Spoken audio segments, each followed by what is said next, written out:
Well, hi, good morning. Thanks so much for joining me here in my shop. We're going to be doing a little more investigative work on this beast here, the great big receiver power amplifier here.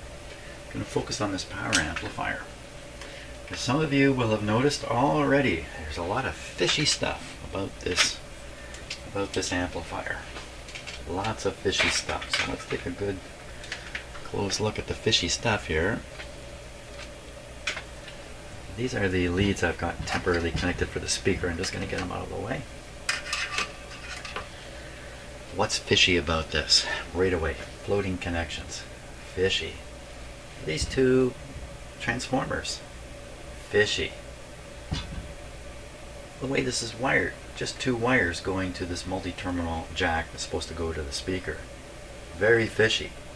This should have triggered me right away into realizing something. But we'll get to it in a second. Probably some of you have realized it already. Maybe some of you realized it even before I did. Even before me. So I just pull this back a little bit. Look at that capacitor there. Can you see the hole has been hacked out? On the schematic there are 3 capacitors. This one's just got a cap stuck in it. This hole. There were 3, there's now 2. 2 capacitors. There were 3. There's now 2. There were many wires going here. There's now 2. These don't look original. These don't look proper.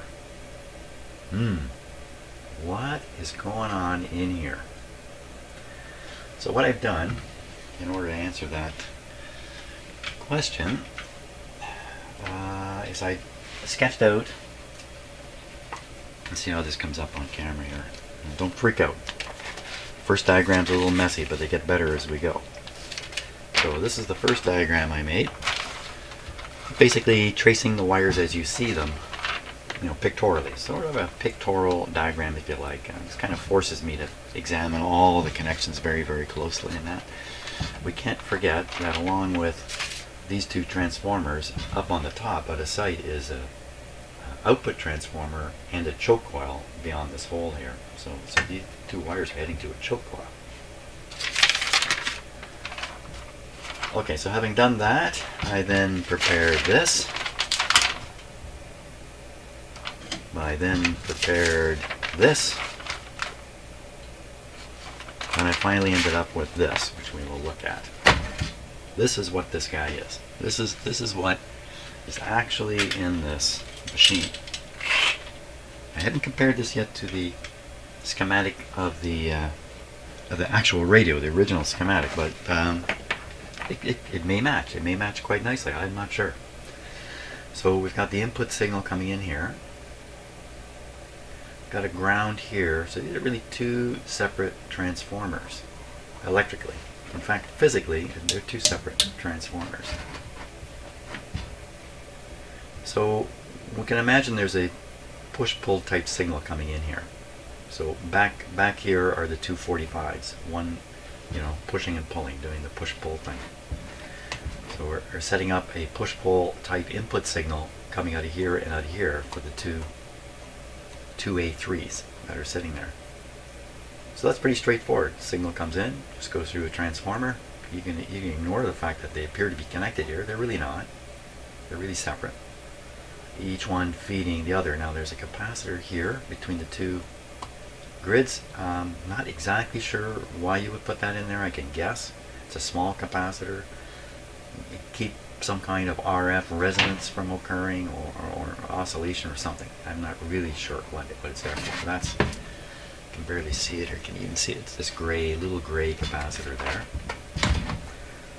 We then go into the 2 A2s in push-pull configuration.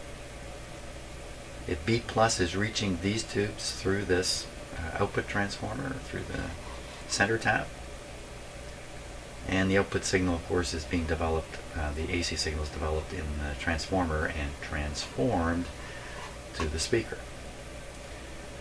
Now the deal here, why would somebody, what has gone on here that's required something to be monkeyed about? And I will show you what has gone on. I'm just going to, what am I going to do? I'm going to switch cameras here. Give me 1 second while I try to do this. Okay. Oh, focus is way off. Okay, let me not use this one. Just trying to do this quickly. That's the thing. So just take a quick look. Just a quick look. I'll just whip this camera down here upside down and all over the place. Now, if you look at the speaker in there, that's just a permanent magnet voice coil speaker. In fact, it's a smaller speaker on a bigger housing, a bigger cowling to fit it in the big hole there. Just 2 wires going to it. But certainly if you look at the schematic, well, there should be 4 wires, maybe even 5 going to that thing. On the schematic, the speaker has a field coil, has a humbucking coil, and of course the voice coil. Well, those 2 first coils are missing. They're missing in this radio because the speaker's missing. So I think the guy who did the last work on this amplifier probably faced the problem of the original speaker being shot. You know, from 1937, if the original speaker was in there, I'm sure it would be shot. He chose then to install a modern speaker. Modern speakers do not come with big field coils because they have strong permanent magnets now. A cheaper, smaller, better speaker. Goodbye to the field coil. The problem is the field coil is basically the choke conductor for the power supply. So no field coil. Part of the power supply filter is hobbled badly. So some change has to be made to accommodate the missing field coil. That's where it all kind of starts. How he's done that here, I think the choke coil in the, I think this choke coil is his solution. Normally the field coil would be here. This would be the speaker field coil in place of the permanent magnet in the old speaker. With a field coil, you don't need much capacitance on either side. This guy does a lot of the filtering. The choke coil, whose inductance I don't know. Let's take a look at it and see if we can identify it as being an original. It's screwed in right here. Those screws, they just don't look original to me. The wires are coming out of one hole. It's got 2 holes here, only 1 wire. 1 hole's being used. There it is. Yeah, it looks pretty original to me. I'm looking at it, this guy here. It looks pretty original. This looks original. These look original, but they're not. We know that from looking underneath. There's the capped hole, the missing one. And now we got to wonder about this output transformer. I don't think it's original. Okay, a couple signs of that. And I'm sorry I'm doing this with the camera the way I'm doing it, but here's the bolts holding it down on this side, and on this side they don't make it. They don't fit. You can actually see the screw coming up there, but it's not making it to the hole. So this is a transformer from another radio. Wow. Looks like a really old one to me. Like these were really important pieces of equipment. The output transformers, they were wound very specially to create, the right impedance, all that kind of stuff. So these were a big deal. That's why they have nice labels on them and everything. Output. It almost looks like it says Ferranti. Ferranti Packard. Ferranti was a transformer maker. They started making power. Big power transformers, gigantic 100 kVA guys, and got together with another company, Packard. So Ferranti Packard. I recognize that. So wow, Ferranti, hey. This is a receiver there. Transformer receiver. Receiver of what?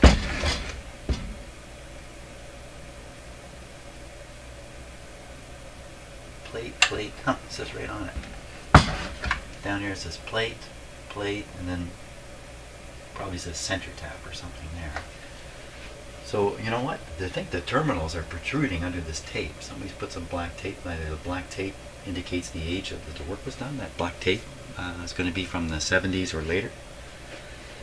It's actually in pretty good shape. Usually this tape goes hard and is shot. It's not so bad. So, you know, this was done, I guess, I'm going to guess, 20 years ago. Grabbed this from another radio, stuck it on here. Boy, my hat's off to the guy who did this. Yes, it's humming, but maybe humming for pretty innocent reasons here. It really cobbled together a lot of stuff. I mean, I assume these have come from another radio too. You can see how they're screwed in. I mean, there's no way this is original. And I don't think an original equipment designer would jam these here, and they just, you know, there's lots of space in here. So did they come off the top? No, the top looks like, you know, I don't know what to say. Even this screw over here looks like it's been taken off and put on. These all look original though, these wires. So just another curious thing here. Yeah, there's more curious stuff here.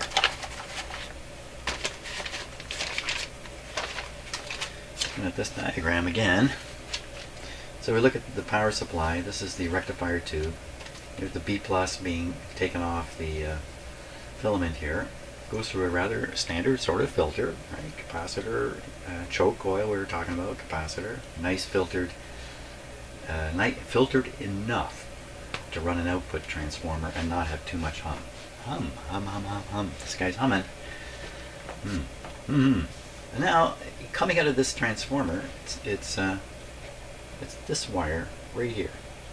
This wire, it seems to come out all on its own. Seems to be associated with this yellow wire. Yellow wire is connected to the chassis. This wire comes out, comes across, meets up with this airborne connection here. Here it is here, coming across. Okay, meets up first with this resistor to the chassis, and then it goes over to a filter capacitor to the chassis. Doesn't go anywhere else. Doesn't go anywhere else. What in heaven's name is that for? What could that be for? So we're looking at that. So it's this capacitor here. Just move this. It's hard to see in video sometimes because it's not 3D. You know, I got a big advantage here, and I've got two eyes on this thing. So here's a two-part capacitor. Only one part has been connected. Well, why he wouldn't just, assuming this is two positive parts, like you know, two.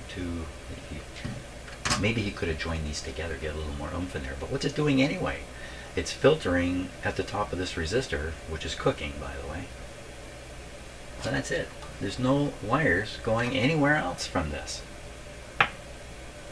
So you could conceive of this being another winding on the transformer.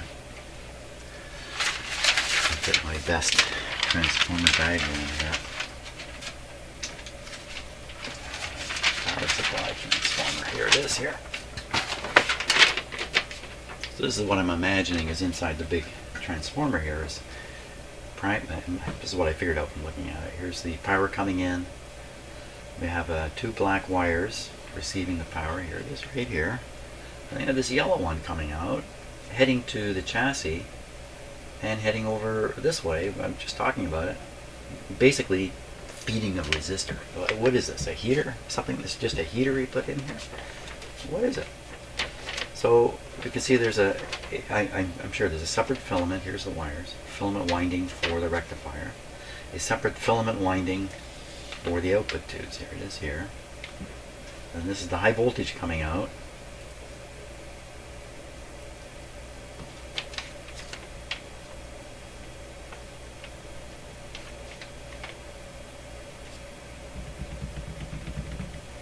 It's the high voltage coming out. So I'm losing my mind. Shouldn't there be a center tap? Shouldn't there be a center tap here? Maybe not. Maybe not. Maybe I'm confused. Something's not right about this, I think. So I'm going to go back and study a little more. Maybe I'm just confused about what this wire could be or should be. But at this point, it just looks like a mistake. It just looks like why would you even want it there? Just cut it, leave it, whatever it is. It's a feed for another purpose, no longer needed in this arrangement. I don't know for sure. That's the story here on this. Now, you know what? There's another part of the story I haven't examined yet, and that's it has this input wire that the last guy created with 2 lamp cords, and that's coming over here. And then for some reason, it's involved with the B plus over on this side. You know, each of these units seems to have their own power supply. There's the big power supply transformer. This is probably a choke coil, and there's some big capacitors back here, right? So this guy's got his own power supply. What is going on down here? And this resistor was overheating too, and this looks like a junk box repair here. So there's a little bit over here to figure out that has an impact on what's going on over here.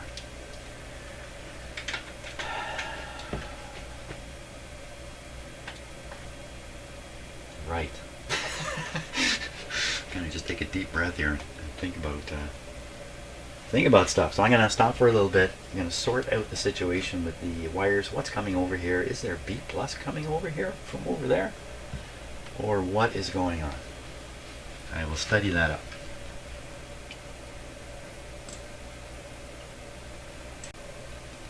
Okay, let's take a look at what's going on here. So we're looking in the receiver, and we're looking at the point where the receiver is sending its stuff over to the amplifier. The stuff really should just amount to the audio signal coming from the 245s. So powerful. I think, you know, using push-pull amplification to drive the output tubes is, wow, it just seems like too much to me. It seems like unnecessary overkill. But in any case, what you would want to send then over to the chassis would be the 2 outputs. Can I put it that way? The 2 outputs from the 245s. Maybe this kind of 1 output combined, but 2 outputs. So you need 2 wires, and then you need a neutral wire. Yeah, look at my fingers. What's going on there? Can you do that? So what do we got? Let's concentrate. So the 245s are just up above here, right in here. I trace a couple wires down from them. These are just 4-pin tubes, so it's pretty easy to sort things out. One is here. This would be a plate feed coming down, and the other one's here from the 245s. So that would be the plate signal looking for a transformer to go through in order that the signal be passed on from the plate circuit here onto the next thing. And that's exactly what happens. This goes over to the amplifier and goes right into those 2 input transformers. Yeah, so it looks like a lot of little rat turds here, mouse turds or something falling out of here.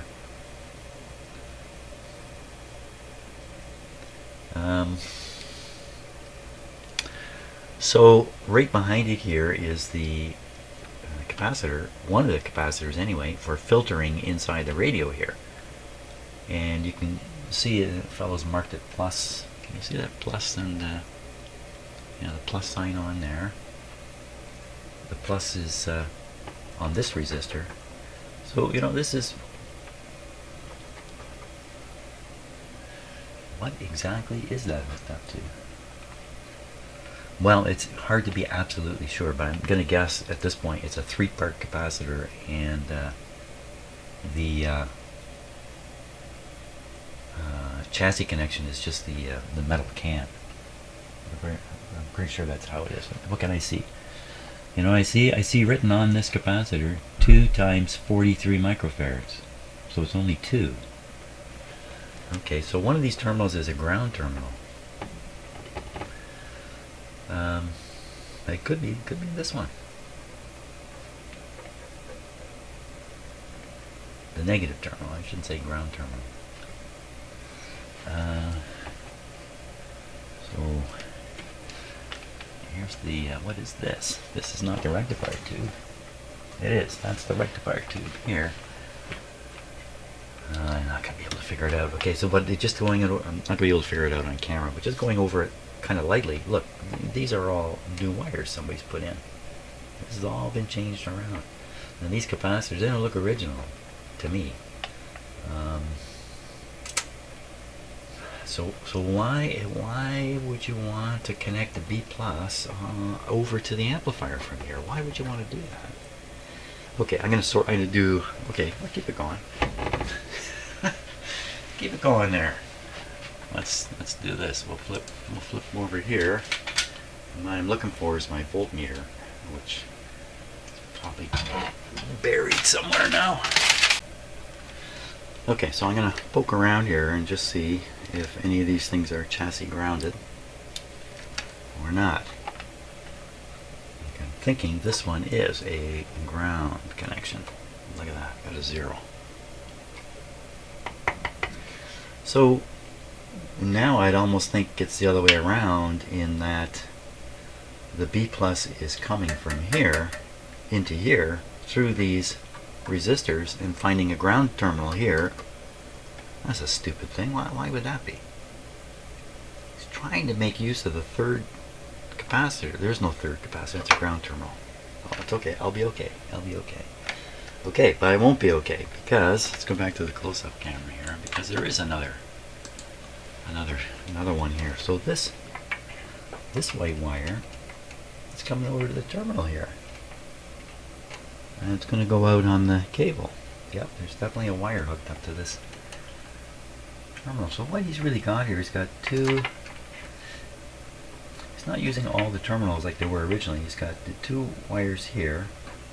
These are carrying the signal from the plate. These are carrying high voltage here. Plate signal heading for the output transformer. You got these 2. So this one clearly is right onto the plus.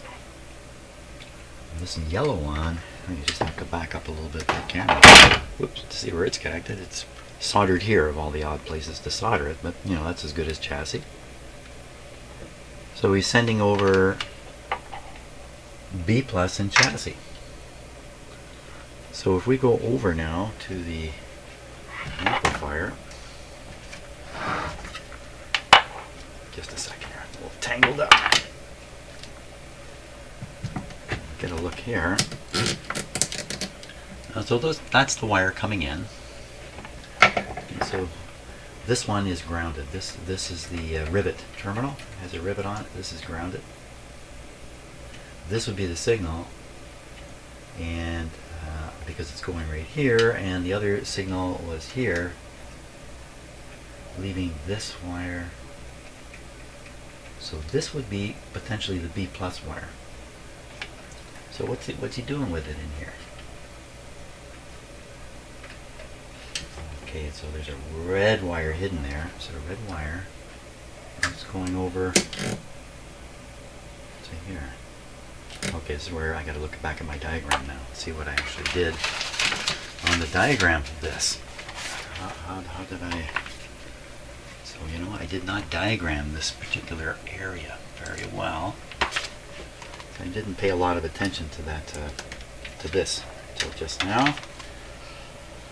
And so I've only shown the 2 input wires, or signal wires coming over. I haven't shown the ground wire and the B plus wire. The B plus wire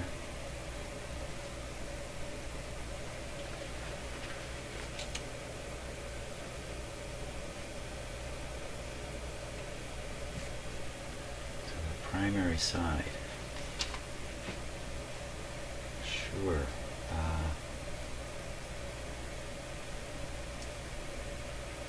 It's not so much sending over the B plus. It should be sending over. I'm silenced. Yeah,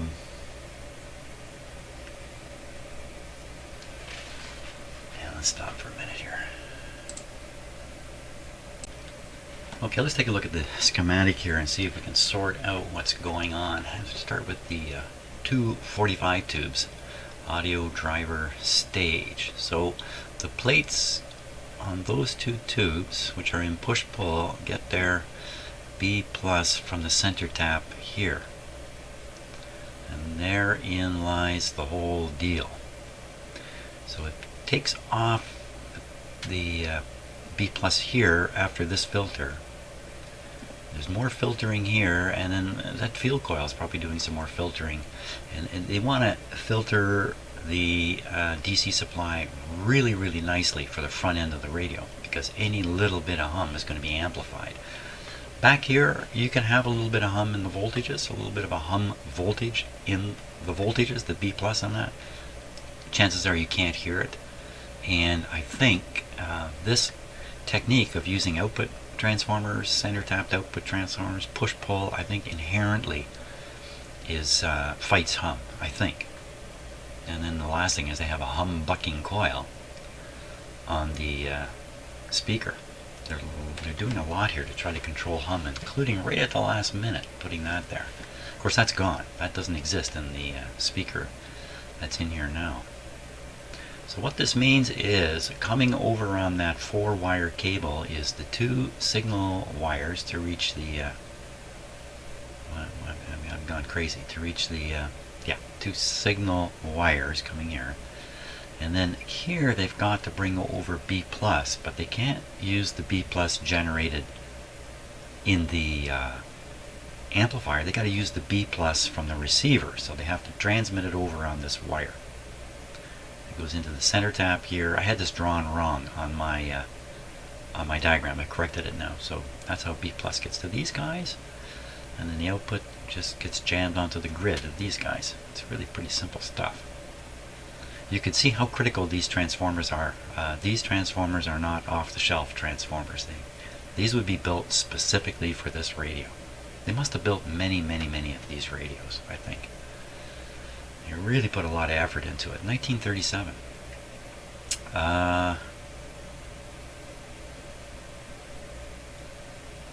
Right. So let's take a look at my my own schematic here for a minute.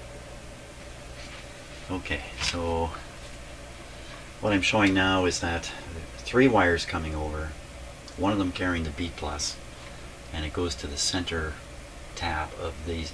It isn't the center tap, it goes between these 2 separate transformers, which of course are sitting down yonder here. I have to bet these are not original. So why would he bother changing these out?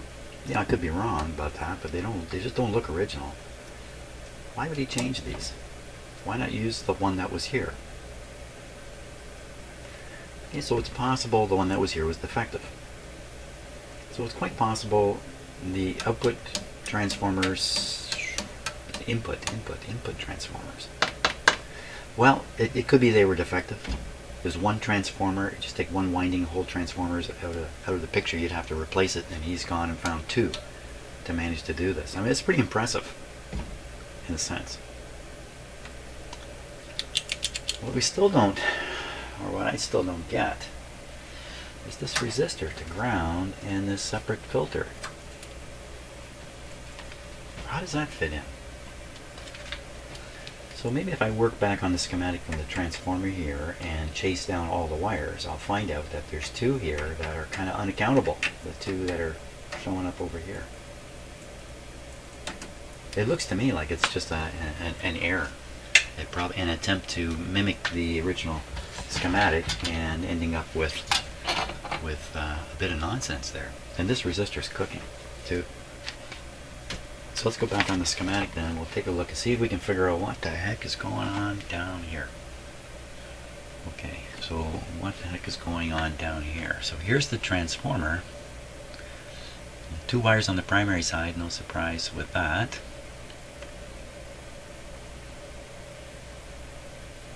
Just go back for a sec. Look at this capacitor here. That's probably a pretty important capacitor right there.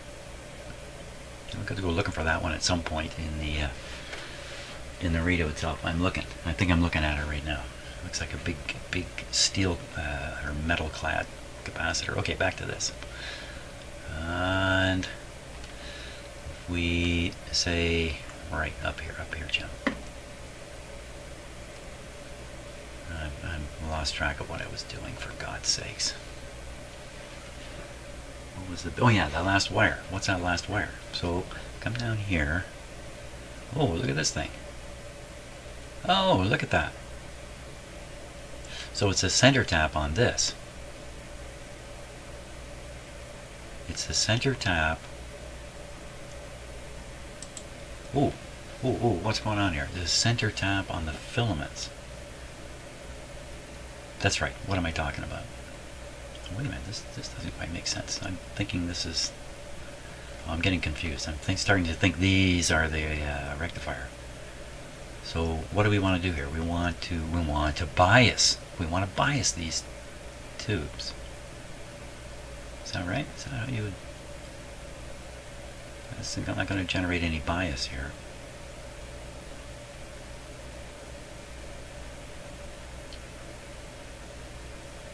Okay, well, it's a grid leak. This is grid leak bias, I guess, what they've done here. It's on the grid circuits. No, it's on the filament circuit, Jim. Come on, get your head straight. It's on the filament.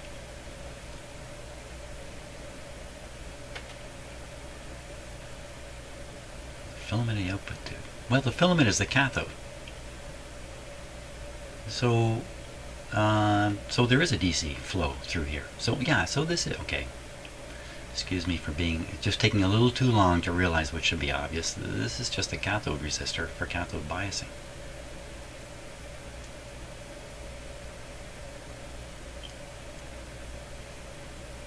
C, what did I say? 83, 63, R39. R39. Okay, there's the part list right over here. Right over here. Let's find R39. R39. Is it 2 water? 2 water, 27,000 ohms. 27K. Let's check it out. 27K. Yeah, that's a pretty fair sized resistor. 27K. 27K as a cathode resistor for bias? Seems pretty darn big. We're just hitting the chassis here. Hit it anywhere.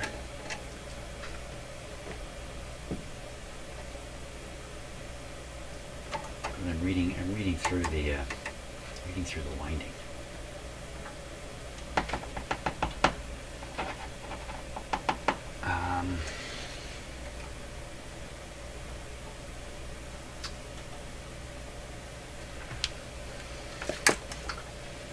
Let's not beat around the bush.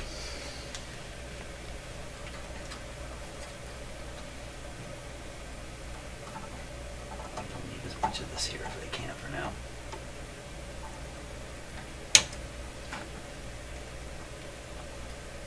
Let's get it right out of there.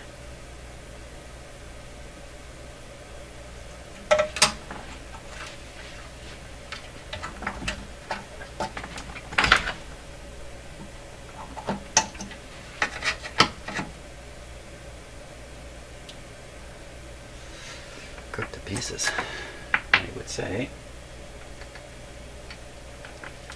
Oops. Come back. Wake up, buddy. I know it's a long shop session meter, but you can hang on, can't you? I can't say I've seen many with this kind of coating on it, sprayed all over it. So what we got here, it's a little tricky to read this.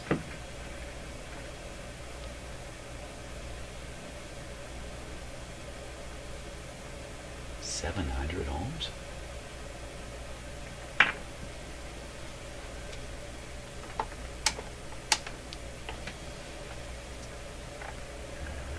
Oh, you know what? It could have been... Well, that should be okay. Going through those brackets, that shouldn't matter. That's just fine. 700 ohms. That's a far cry from 27,000. 700. Let's just go back and take a look at the schematic again. I'm feeling some doubt here. It was down here, wasn't it?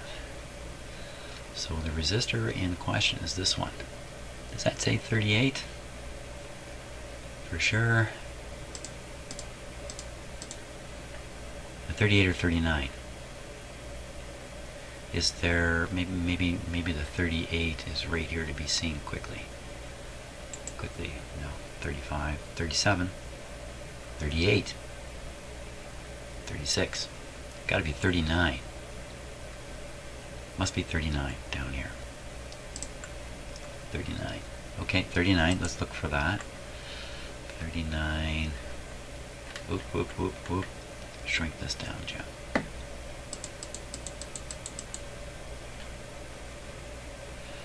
39. Build it back up again.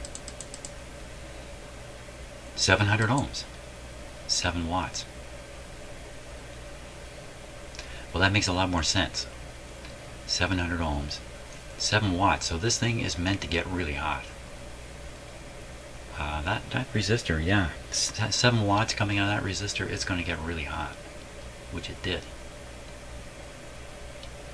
So that's correct. And then it's bypassed. It's supposed to be bypassed. Well, it would be some significant capacitance there. Well, we can find out. Find out what it is. It's down here. What is that, 63? We'll call it 63. C63. So C63. Where are you here? Hey, they're hiding them here. Oh, they got this. Okay. Don't wonder about everything. 63. 25 microfarad 100 volt electrolytic. So the 100 volt is the hint that it's a bypass capacitor on a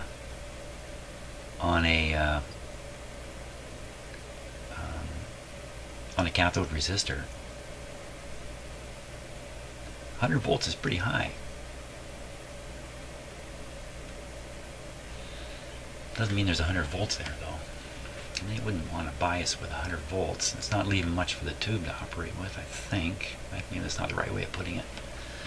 Okay, well that answers all those questions. Those questions are answered. It all's kind of making sense now. I've cut that crazy resistor out. Like, you think I've got a 7 watt, 700 ohm resistor around here? I'm going to have to come up with some combination to restore that. And I'll do it in a way it won't get so hot. Anything else of interest on here that we need to look at? So what's the bottom line here, Jim? What's the bottom line at this point? What have we found out? We found out that this kind of makes sense. It kind of follows the way the radio was designed. Whoever did this had to surmount a number of issues here. It's humming, so maybe it's humming not because something stupid was done here. Not at all. It's humming because maybe the filter capacitors are insufficient. Maybe they don't have the oomph they need. Maybe this little capacitor is wrong.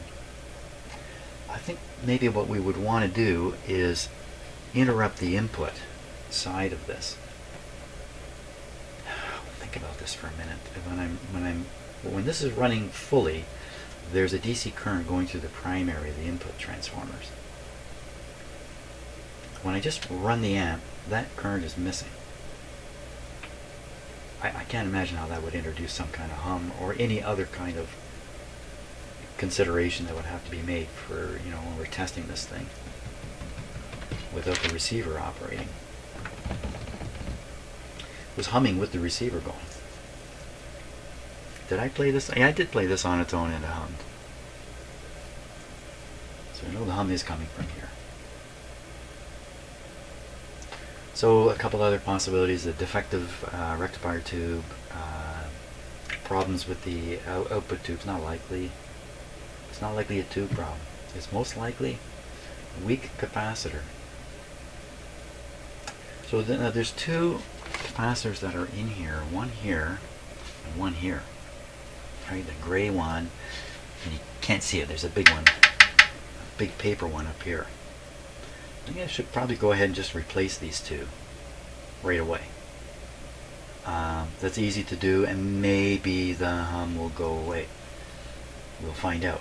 After that, then it's kind of standard hum chasing stuff here. Nothing particularly special, and I got to deal with this. Okay, I think that might be it for now. Next time we work on this, I will have made the put in the resistor and the capacitors, and we'll start testing this thing and see if the hum goes away and whatever else we can see about it. Okay, that's a pretty interesting journey today, but you know what? It's another beautiful day, sunshine, cool air. It's the same thing every day. It's fantastic. So, and a little bit of good news on Florida. Florida with the hurricane coming, looks like it's not going to go right across Florida, but once again, Florida, if you could have our weather, I think you'd be happy. Okay, at least right now. You wouldn't be happy in a couple of months, that's for sure. Okay, that's it for today. Tomorrow's coming. See ya.